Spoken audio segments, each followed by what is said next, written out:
Hey guys, welcome back. It's time for Rolling with the Reels. It's brought to you by Truckers Wealth. And by the way, I mean, if you're going to have a discussion about the wealth of truckers and savings plans and retirement plans and actually knowing what the destination ahead looks like, why not have a conversation about movies with a guy who loves movies who also can take care of you in that way? Mike Barbour joins us this morning. It's great to have you back. How you been, man? Man, doing great, Jimmy. Glad to be here this morning. It's Saturday, and ready to talk about a movie.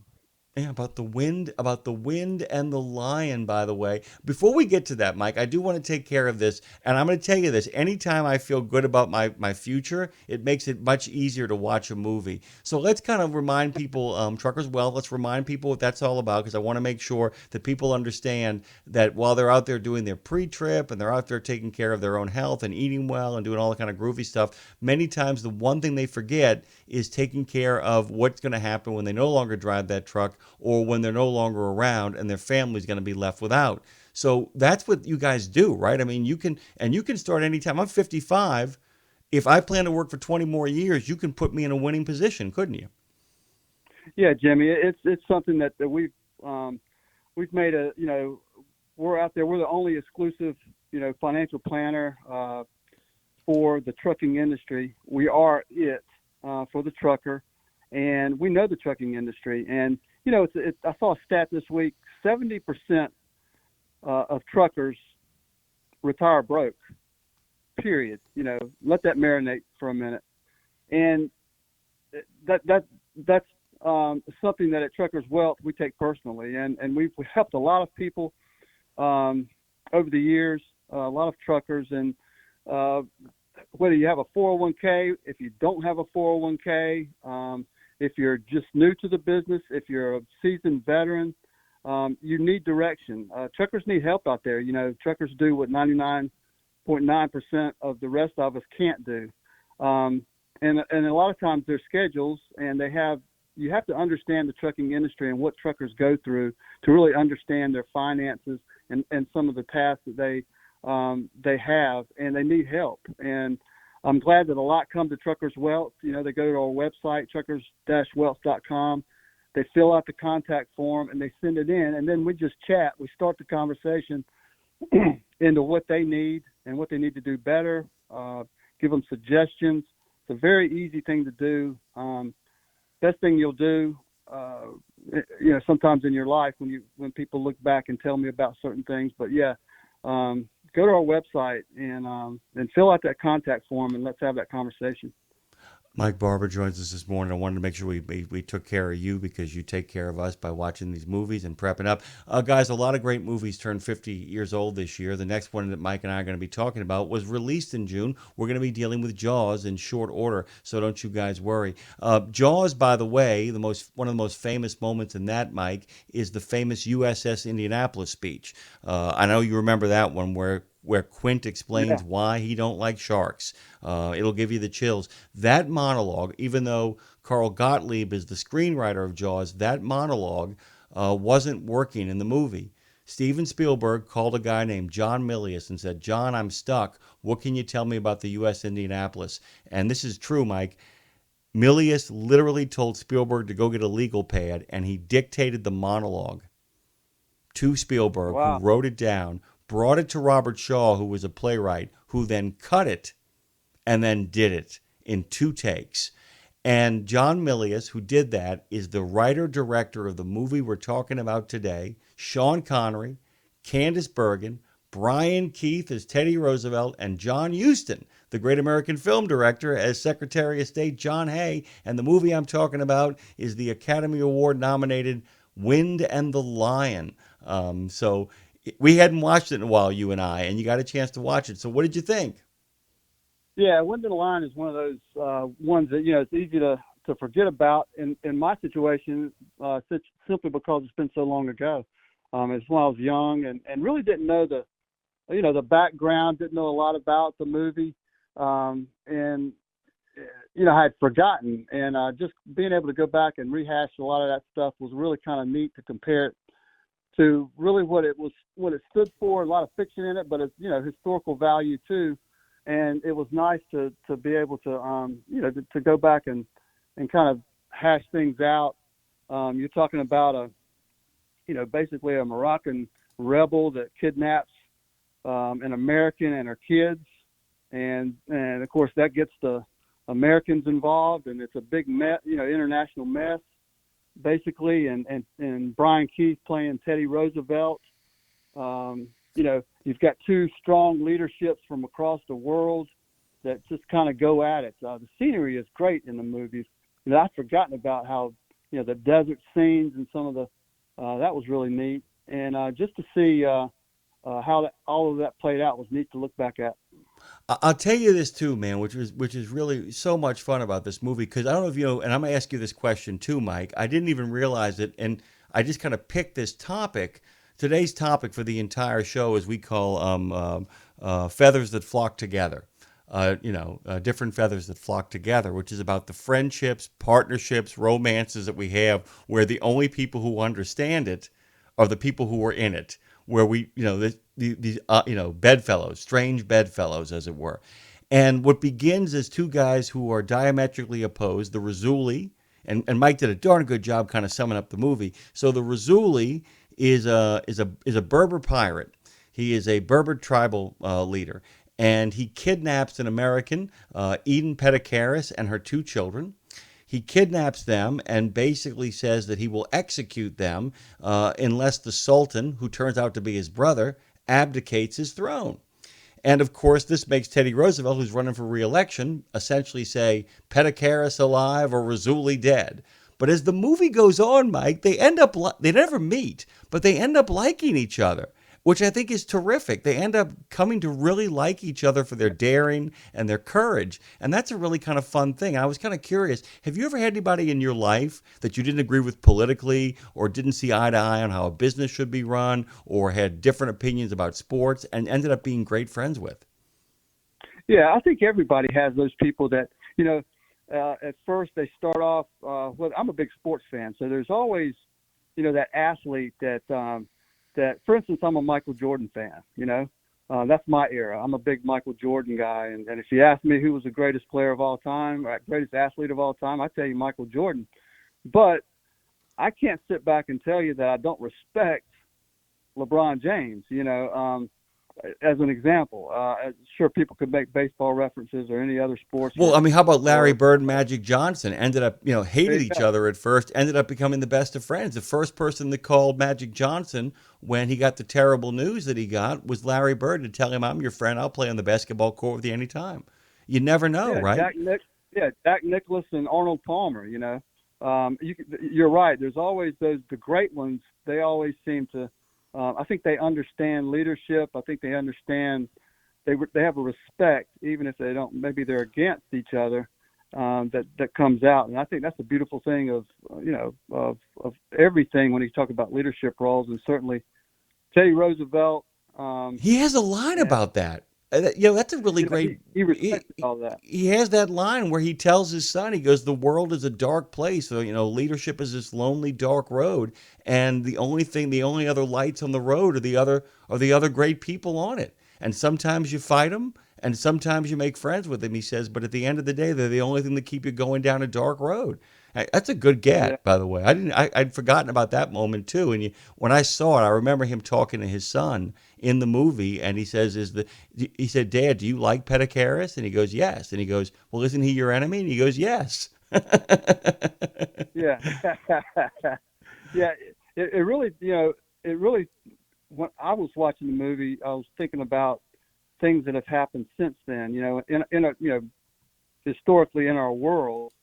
And you have leaders from across the world that don't even live in the same, that they can't relate to each other basically from lifestyles, but they all have leadership roles for their own people or their own, where they are in the world. And I think that is something, like you said, these people respect that. And it was neat to kind of compare, different things that have happened since then, in my mind anyway, watching the movie. Mike, we got to take a quick break here. A quick reminder that Jerry Goldsmith's great score for The Wind and the Lion received the Academy Award. So it's an Academy Award-winning score, a BAFTA Award and Grammy Award nominations. Milius was nominated by the Writers Guild of America for a screenplay. We'll be right back on the other side of this with Mike Barbour. We are talking, talking The Wind and the Lion, 1975, directed by John Milius, a guy who also wrote "I Love the Smell of Napalm in the Morning." We'll be right back. Did you know it's extremely easy to join the Wreaths Across America mission to remember our fallen heroes, while at the same time honoring those who are currently serving our country and their families? Plus, you're helping to teach our younger generation about the value of freedom. With just one $17 donation to Wreaths Across America, you're sponsoring a fresh Maine Balsam Remembrance Wreath. They've really become a symbol of America's respect for those who bravely served and are no longer with us. To sponsor your wreath, just visit wreathsacrossamerica.org. That's wreathsacrossamerica.org. Thirsty for a deal? The Ultra One loyalty program has you covered. Due to popular demand, the new Ultra One beverage credit promo is extended through the end of April, giving you more time to enjoy refreshing rewards. Continue to fill up with 60 gallons of diesel fuel at participating TA, Petro, and TA Express locations and earn a free beverage credit redeemable for any size fountain drink or a fresh brewed cup of coffee. But don't wait. Credits are only valid through the following calendar day. So join Ultra One now to fuel up and sip on well-earned rewards. Learn more at ta-petro.com/Ultra One. In trucking, financial security in retirement isn't a guaranteed destination. That's why Truckers Wealth is here. A financial hub designed for you, Truckers Wealth combines expert advice and tailored solutions. Tax-free wealth plans grow your nest egg. Guaranteed income retirement accounts provide stability, and no market risk accounts protect your investments. That's hard-earned money, a steady stream of income, reliable growth. That's a retirement. That's a destination worth investing in. That's Truckers Wealth. Truckers-wealth.com. Experts dedicated to your success.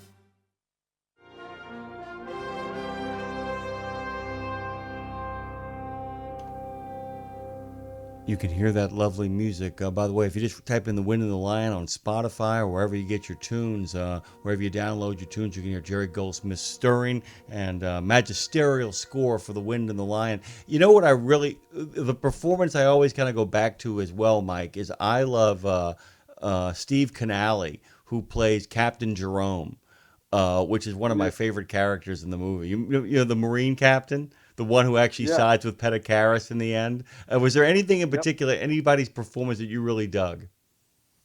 Well, I'm a big Sean Connery fan. I'm more of a James Bond. I like him as James Bond. I think it's kind of interesting to think about. A lot during Sean Connery's career, he was always kind of mad with Hollywood and kind of always butting heads because he was he thought he was typecast too much as as James Bond, and to see him in a role like this just showed you how what a great actor he was and what he brought to the screen. But I thought and another thing, like I brought up before, Brian Keith, I'd forgotten about Brian Keith. I knew him from being Uncle Bill or whatever on Family Affair back in the day and with the little kids. But what doing a little research on Brian Keith, I didn't realize what a tragic life he lived. He committed suicide. Oh yeah. At age 75, and But what a great actor! He played the Teddy Roosevelt. He played that to a T. I thought that was perfect for him. Yeah, do you remember he gets in the first time we meet him, and Dre hasn't seen it yet, but the first time we meet him, Dre, in the movie, he's been in a boxing match and he's been hit in the face so hard that he's gone blind in one of his eyes, but doesn't tell anybody. Do you remember that? He gets hit so hard. And the other thing that's really funny is too, he gets really angry because he goes off on a hunting trip. They bring back this bear and they stuff it for him. And when they bring it out, it's on all four legs. And he's like, I don't want it on four legs. I want it up in the air with its claws facing us. And we're never quite sure in the movie whether Teddy Roosevelt is completely out of his mind or knows exactly what he's doing. And it's one of the great things that Keith does. He's both a madman and a genius at the same time, right? Oh, absolutely. I think, he's he just plays it to a T. I think, one of the visions of John Milius, was, he wanted to capture, Roosevelt's, his bold personality, and he was a big fan of Oh, Teddy huge Roosevelt. fan. Huge fan. Huge fan. And I didn't realize that until, just doing a little bit of research. But another thing I thought was cool about the movie is you don't see, as far as the big budgets they spent on a movie like that. It was shot on location in Spain and Morocco, and it was actually the real landscapes. That was no, add in or filler or anything like that. I thought that was really cool too. It gave it such an authentic, vibe or authentic look. Oh yeah, anybody who's actually seen the original Star Wars movies can tell you, knows the story behind that. Shooting in a desert is the only thing harder than shooting in a desert, Mike, is actually shooting on the open water. Because what people don't, and I don't know if a lot of our listeners know this either, is that if you're doing a shot and the clouds change, you've got to wait until the clouds go away to keep shooting.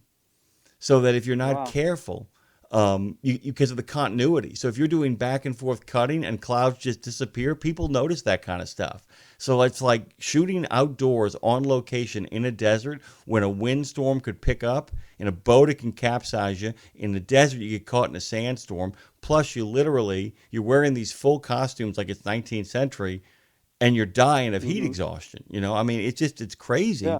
How it is to kind of put this together. So, Mike, I was also going to tell you, and I know you know this from doing the Milius research, he actually has made 2 movies where Teddy Roosevelt was a major character, the first of which is The Wind and the Lion, but he made a movie when Ted Turner was still producing movies on TNT like Gettysburg. He made one called Rough Riders about Teddy Roosevelt and the assault on San Juan. Have you seen that one? I hope you haven't, because I can't wait to share it with you. I haven't.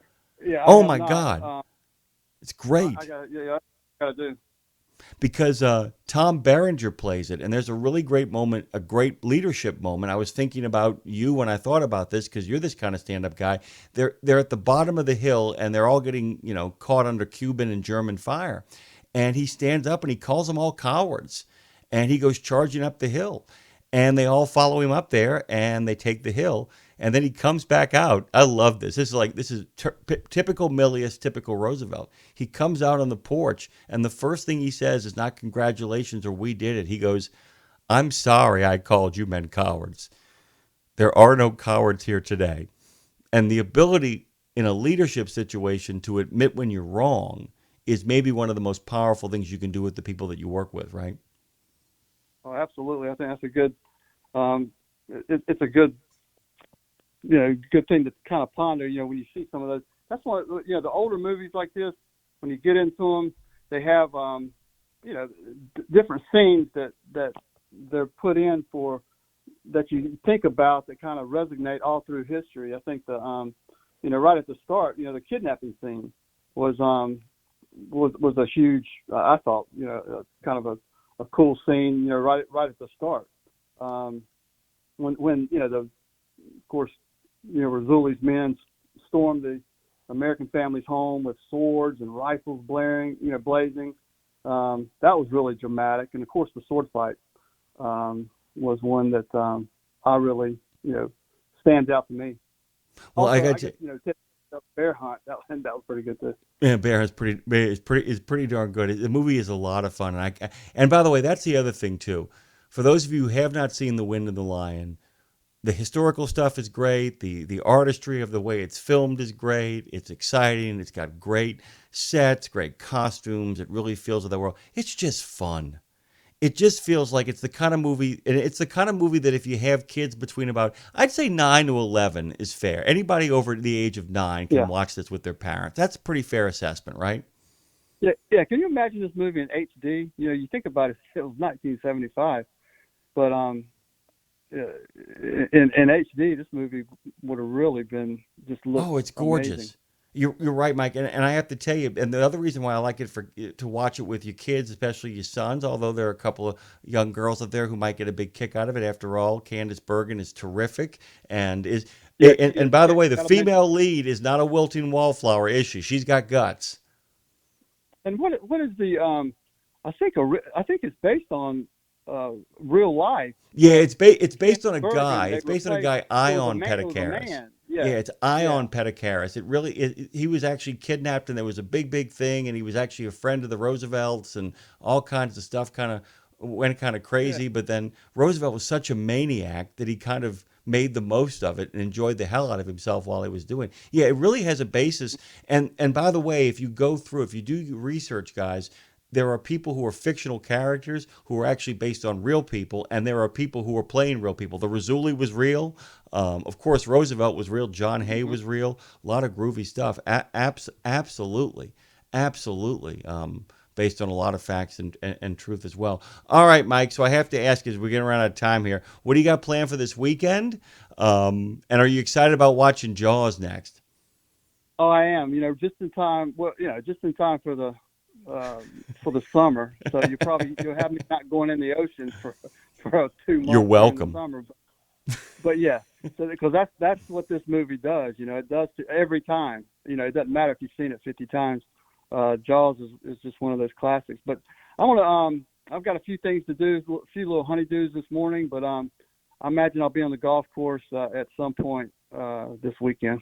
By the way, that's the only reason why we've actually put Mike in a 7:30 segment, because actually he gets up earlier than that to go do Tim's segment. I know Mike will be here at 7:30 because I know he's going to hit the link soon after that, by the way. I'm actually, by the way, next weekend for the first time in a while, my brother and I are going to hit some balls. He wants me to get back in what he calls pathetic but manageable playing status, so he has somebody to play with over the next couple of months for this summer. So I'm You looking got to forward do to it, Jimmy. You got to do it, man. You got to get out there and hit some.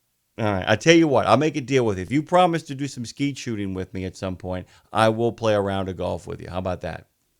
Man, I'll take you down in skeet shooting, whatever you want to do, Jimmy. Let's go. No, I can tell you, you're gonna whoop my butt when it comes to golfing. But everybody at the Joshua Chamberlain Society and ask Donna, when you get a chance, ask Donna about what I did to those guys at the Shoot for the Troops over in St. Louis. That's a really funny Yeah, story. Our friend Mike I Barbour has joined us this morning. Mike, tell them one more time where they can go for Truckers Wealth. go to Truckers. Just Google Truckers Wealth, and it's the first that comes up. Go to our hub. It's basically a Truckers hub for a lot of different things. Insurance, obviously financial needs. Let's have that conversation and just send in the contact form, and let's turn $200 a week into $700 a month for the rest of your life. Truckers need that, and let's do it. Thank you, Mike. It's always good to have you on. Please tell your children I said hello and hope to see them soon as well, too. Here's to a long and ongoing relationship. Thank you, Mike. Jaws is on the docket next. So if you guys want to be a part of this conversation ever, you better watch these movies. Mike, happy golfing, happy movie watching, and happy Saturday, my friend.